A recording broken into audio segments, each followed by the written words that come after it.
Yo, this is a video I've always wanted to make, but somehow I could never make it because something always happens to interrupt my recording. The last time I tried to record this, my PC shut off, so I'm like, let me just start it back up. But then I couldn't because guess what? The CPU died.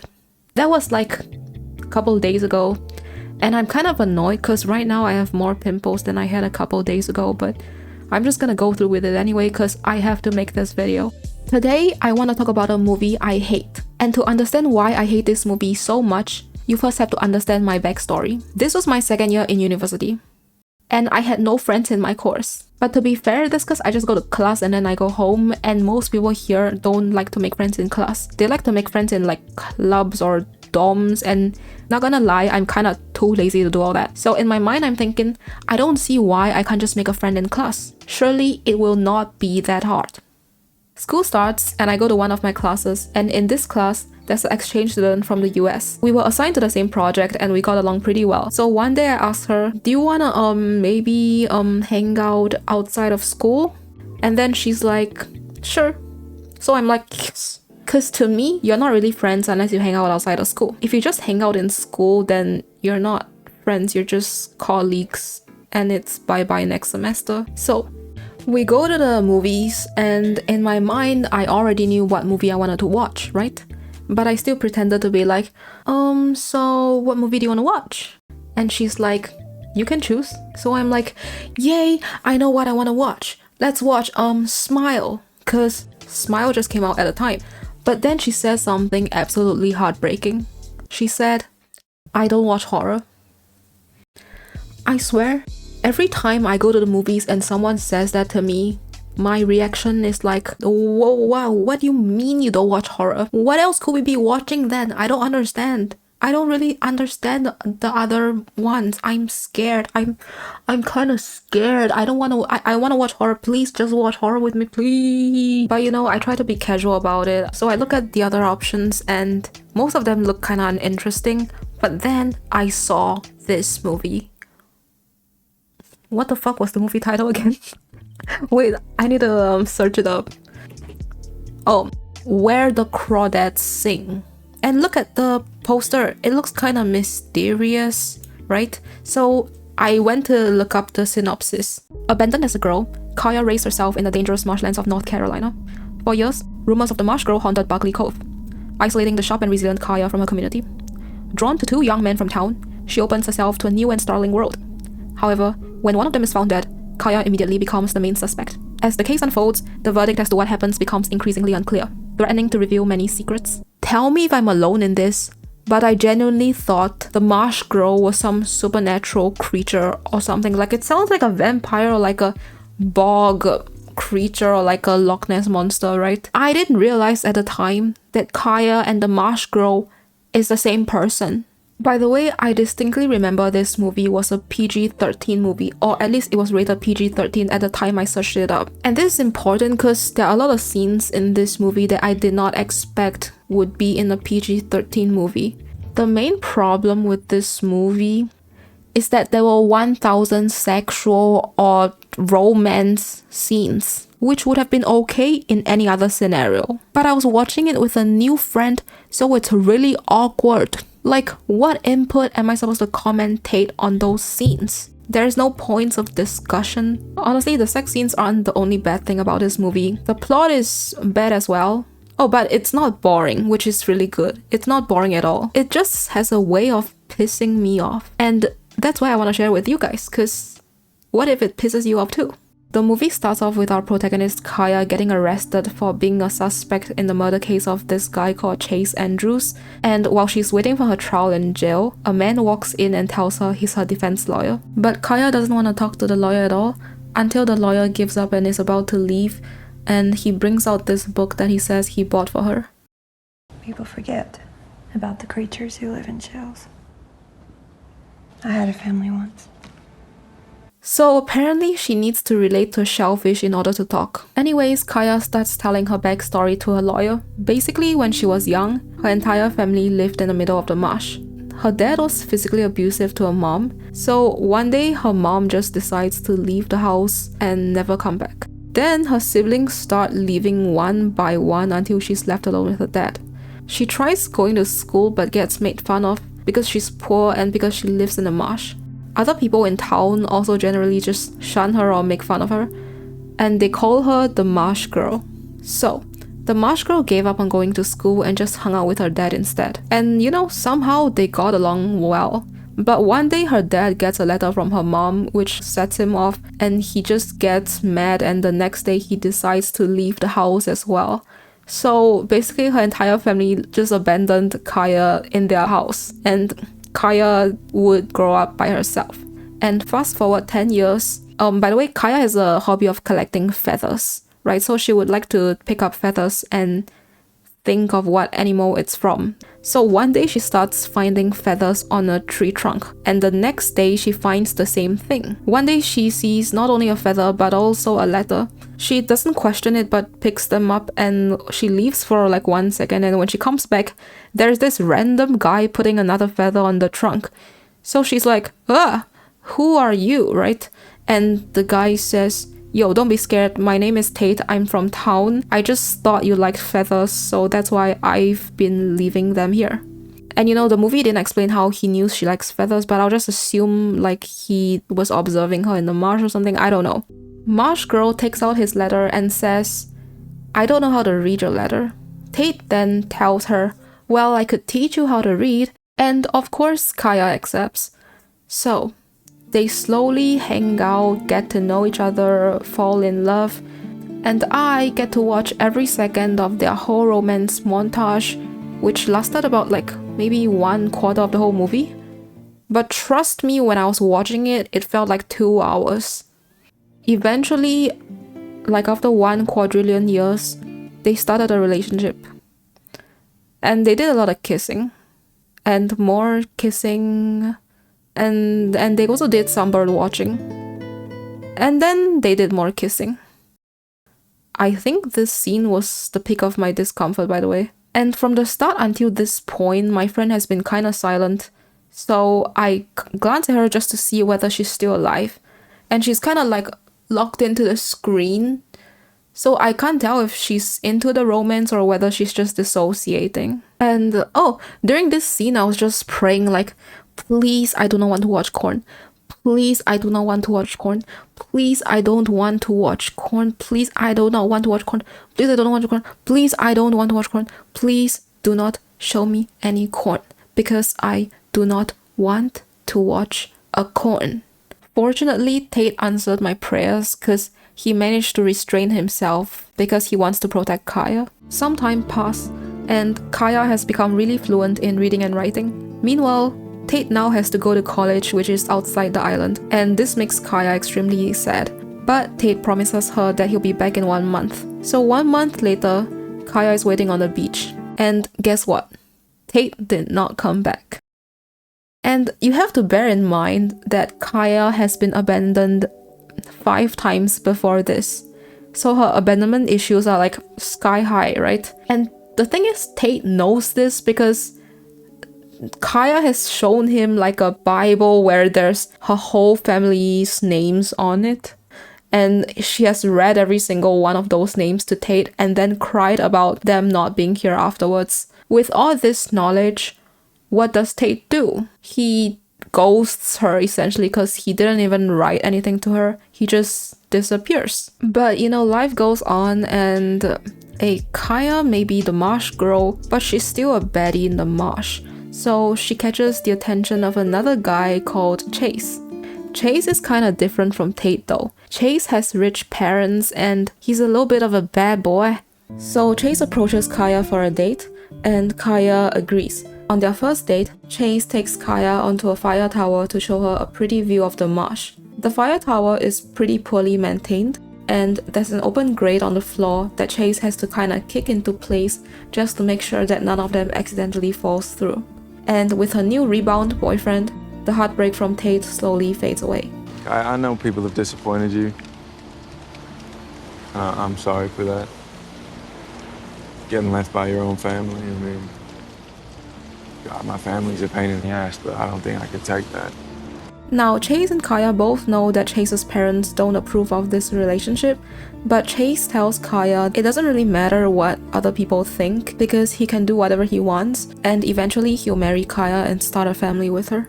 And then Chase and Kaya had a sex scene, but this one wasn't really awkward. It was more of a horror movie because Chase is not the most considerate guy. So Kaya didn't have the best experience, I would say. After the sex scene, Kaya gives Chase a necklace made using a shell that they had found on their first date. From this point onwards, Chase would always wear this necklace around his neck. Now,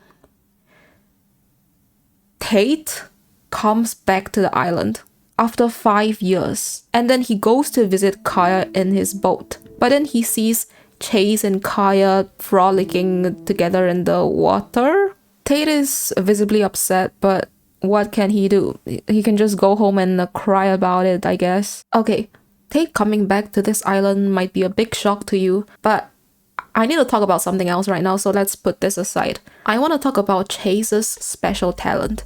Chase has a very special talent, and I need to demonstrate it to you guys. So, this is his talent, right? So pretend I'm Chase. I'm a nonchalant boy, right? Like Chase and nonchalant. And I'm like walking. Oh, you wanna get aggressive? You wanna get aggressive with me? I don't care though, cause I'm nonchalant. Cause I'm a nonchalant. No! You think I was nonchalant? I am not a nonchalant boy. Basically, Chase's special talent is to pretend to be nonchalant and then either making like a fake attack on someone or making a real attack on someone. He does this 2 or 3 times throughout the movie, and this is one example. Oh, the college boy. He taught the Marsh girl her ABCs. Oh. You're a waste of her time. Go ahead, college boy. What you gonna do? What you gonna do? Come on, you're tough, right? Y'all settle down now. One night, Tate suddenly appears on the Marsh girl's doorstep. Hey, Kaya. Hey, what the hell, Kai? The Marsh girl is super angry and asks why he ghosted her for 5 years. So Tate says, I thought I had to choose between you and everything else. And since you're the Marsh girl, I thought you wouldn't be able to leave your habitat, which is the marsh. But now, I regret choosing everything else and I realize that nothing matters without you. Please forgive me, Kaya. Here's a feather, by the way. Can you forgive me now?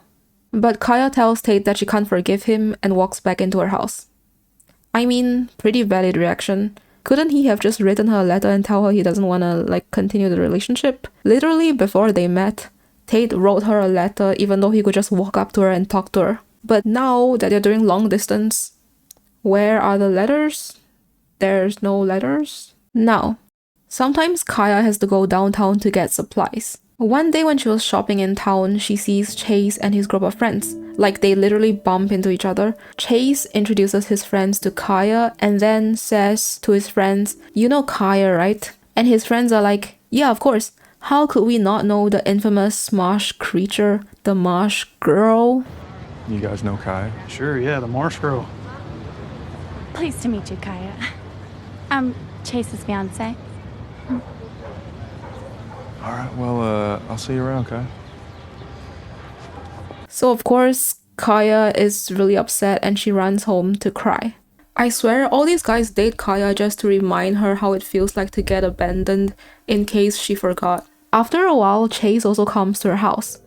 But Kaya doesn't want to talk to him, so she just hides in the tall grass, while Chase starts kicking things in the house and shouting for her to come out so that he can explain. She continues to hide until he leaves, but it's a small town, so it's not like she can hide from him forever. So eventually, Chase finds her. Kaya, I have to do things I don't want to do. You know that. No, I have to get married to someone like Pearl, but no, I have to. But you're the one I really want.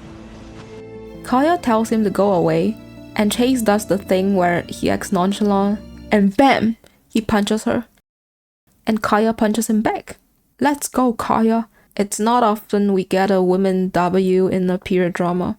But the hype kinda dies here because then Chase starts trying to rope her. My friend and I literally gasped at this scene because it's so out of nowhere, it's like a jump scare. Kaya grabs a rock and smacks Chase off of her, so that's good. But even after she escapes, Kaya knows that it's not good enough. because Chase would want to punch her back. So she takes the boat to hide herself in the marsh. And when she comes back the next day, it's obvious that there was some unwelcome visitor last night. The next night, Kaya is anxiously waiting outside her house, preparing to fight Chase. But instead, Tate appears. Tate tells Kaya that he's just checking up on her and asks her what happened to her face. And Kaya doesn't want to answer his question, but Tate can tell that it's from Chase. After a brief exchange, Tate notices that Kaya looks cold, so he offers her his hat. But anyways, the hat will become important later. For now, just notice how they pass the hat to each other. To me, it looks like Tate is the one who caught it last. During the night that Tate gives Kaya the hat, Kaya also tells Tate that she needs to meet some publishers the following night. Basically, she does all these biology diagrams that publishers are interested in. Tate tells her, well, this is a good thing, cause then you'll be able to avoid Chase for like 1 or 2 weeks. So the next day, Kaya goes out of town to meet her publishers. And during the week that she was supposedly out of town, Chase dies by falling through the open grate on the fire tower. Since a few people know that Kaya has been associating with Chase, she gets arrested as a suspect. Well, she's the only suspect basically, which is kind of funny if you think about it, because literally anyone could have killed Chase. He's rich, he's an asshole, everyone in town knows him, he cheats on his wife. There are so many different people that could have killed him, and yet Kaya is the only one arrested as a suspect. If you want to tell me that only Kaya was arrested because the town just hates her that much, or that only Kaya was arrested because Chase died in the marsh and the marsh girl is the celebrity of the marsh, honestly, sure, for the sake of discussing the plot, I'm okay to advance with that idea. I honestly do not think that the town hates her that much. I think they just mostly see her as a weirdo. Before they go to court, the lawyer tells Kaya something important. The people in town will be the jury. They will be the ones deciding whether Kaya is guilty or not. So it might be a bit of a challenge to get them to side with her. The lawyer also tells Kaya something else. There's this option called the plea bargain. And it means that if you are willing to say that you did go to the tower that night and met Chase Andrews there, and you had a disagreement, and in a horrible accident he stepped backwards through the grate, you'd get 10 years. But you'd be out in 6. No. Why, Marsh girl, why do you say no? If we lose big. It's life in prison. Or the other. Mr. Milton, I won't say anything that implies guilt. No way Marsh girl would rather risk life in prison than 6 years. I will not go to prison. So Marsh girl doesn't want to be in prison at all. And honestly, I respect it because it shows how determined she is to prove her innocence. I don't think a good lawyer ever puts their client on the stand, but this might help you. For the jury to be able to hear from you directly, for them to be able to see you as the kind and thoughtful person you truly are. They're never going to see me like that. I will not offer myself up. They can make their decision, but they're not deciding anything about me. It's them. They're judging themselves. Okay, but you still have to do life in prison, buddy. Like, what do you mean? You said you wanted to do 0 years, yet you don't want to do anything to help yourself. By the way, during the trial, she's not even paying attention to her own trial. She's literally drawing shit in her notebook, bruh. Let me run through what happened during the trial. So the opposition has a lot of imaginary evidence. For example, they would say no fingerprints were found on the fire tower. That means someone wiped off the fingerprints and that someone must be Kaya. Or like, the shell necklace wasn't found on Chase's neck. So that must mean someone stole it. And even though we searched the entire Marsh girl's house and couldn't find it, Marsh girl still stole the necklace.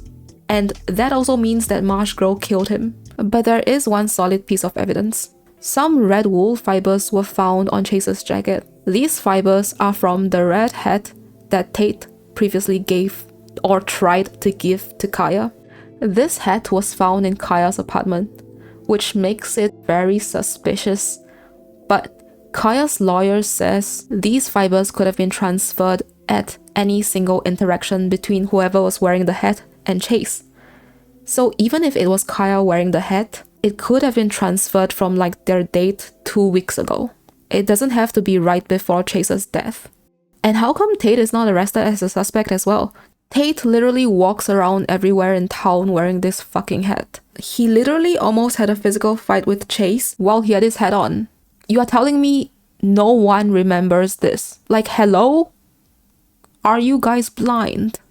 Do you guys have a memory loss? Anyways, during the trial, there were witnesses that came to the stand and they said, yep, we saw Kaya leave town the day that she claimed she left town, and none of us saw Kaya back in town that night that Chase died. Even the bus driver was like, nope, there's no such passenger on my bus that night. Okay, let me share my own detective theories when I was watching the movie. It's not possible that Chase killed himself, because Chase would just not kill himself. And Chase wouldn't really go to the fire tower alone either, because first of all, there's no view to see because it's at night.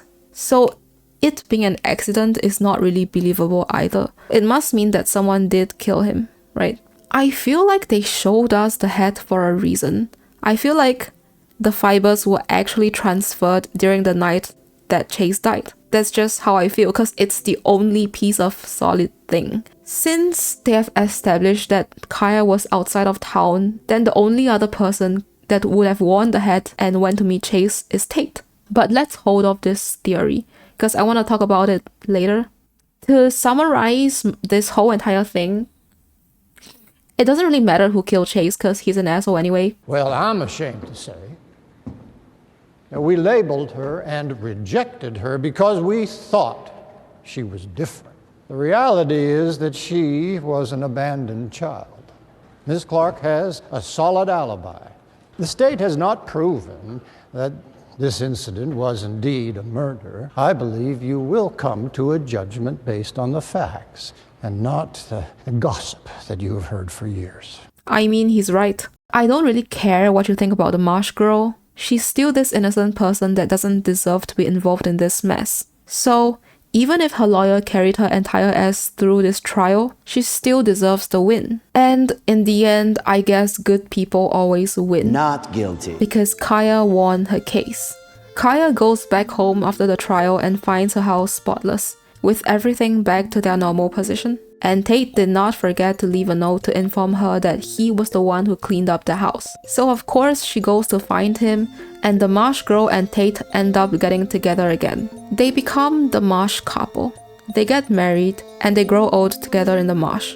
So they're like 90 years old, and one day the Marsh girl dies. Tate grieves for a while and decides to read her diary. Most of the pages are just drawings of animals and like inner monologues of the Marsh girl. But then he gets to a page and it's a drawing of Chase, which is slightly weird. And then he flips over the page and bam, there's the shell necklace. And this implies that Kaya did in fact kill Chase. And when I saw that, I was like, I do not give a fuck. I honestly could not give less of a fuck that Kaya killed Chase. Because at this point, we've gone through so many trials and tribulations already. The court process itself took 1,000 years, only for them to show that there's practically zero evidence against the Marsh girl. And finally, the townspeople are all convinced that the Marsh girl is not so bad after all. So the Marsh girl has got her win in court. She got a happy ending with Tate. And I'm finally at the acceptance stage of everything, including me choosing this movie to watch. So at this point, this ending is something that I didn't even ask for. And the fact that I feel nothing for this ending makes me feel angry instead. So I feel like this ending was just put there just to rage bait me. I seriously thought that Tate was the one who pushed Chase off the fire tower, because it would make sense that he would do it to protect Kaya, right? But apparently not, I guess. And like, Tate is surprised that Kaya killed Chase, but I'm surprised that Kaya got back together with Tate despite the fact that Tate didn't kill Chase. Think about it this way, right? Kaya is impressed with Tate for cleaning up her house. But Miss Marsh, you are literally cleaning up a murder by yourself. So I don't understand why Tate would even appeal to you here. Anyways, I dislike Chase because he SA'd our protagonist, and I dislike Tate because he ghosted Kaya for 5 years, and I don't even really like Kaya either. Overall, this movie made me feel pissed off and uncomfortable at the same time. But it's okay because me and my new friend laughed it off after the movie. And then she flew back to the US and we never spoke again. On a side note, I told one of my friends from high school about how this movie made me angry, and this was her reply. Anyways, if you enjoyed hearing me talk about this movie, leave a like, subscribe, and maybe a comment telling me whether I should do more of these commentary style videos or not. See ya.